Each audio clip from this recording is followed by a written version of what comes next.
forgive me because I think I'm sick.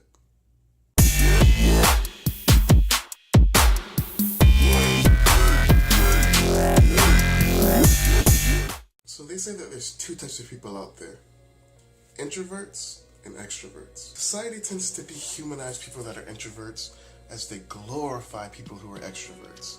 But for me, I don't necessarily see either one of them being a bad thing. You see, being an introvert doesn't necessarily make you like a loner. You just gain your energy by being alone, and that way you have the energy to hang out with other people. And being an extrovert isn't necessarily the greatest thing ever. You just thrive when you're with people, but you don't necessarily do so well when you're alone. But something that I hate about those two terms, people tend to label themselves and put themselves inside of categories, and it can dampen their life experiences. You see, we've all heard of the Myers-Briggs personality test, and I've taken it myself. I'm an ENFJ, but if someone gets like an introverted rating, they can let that hurt themselves. Imagine that you get invited to a party, and you decide not to go because you don't think you're gonna have any fun because you're an introvert. And that's not true. You can't let labels ruin who you are. Don't let these labels ruin your life experiences. Sorry, I needed some tea. Divine. But you wanna know what I think about? You can be extroverted or you can be introverted. But why can't you just be verted?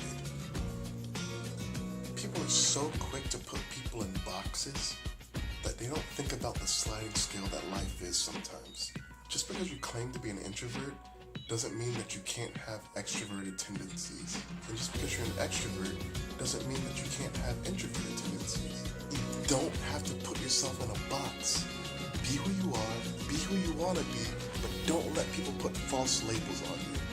Be true to yourself. Oh, this is awful. But me, for example, I don't mind being alone. But at the same time, I don't mind going out and having a great time with my friends. I can gain my energy, if you will, either way. And that's okay. Sometimes we need to be alone, and at the same time, there's times when we need to know when we need people's help to feel better. Alright, it's time for some food for thought. I may be getting sick, so I made myself some soup. If you tend to put labels on yourself or others, stop it. Live outside of the box. We can do better. Alright, that's gonna end this video. If you liked it, make sure you give it a thumbs up. If you didn't, still give it a thumbs up. Make sure you subscribe so you don't miss any of my future videos. Make sure you follow me on all of my social media. It's @JordanJCR for everything. And I'll see you guys next week. You have my heart.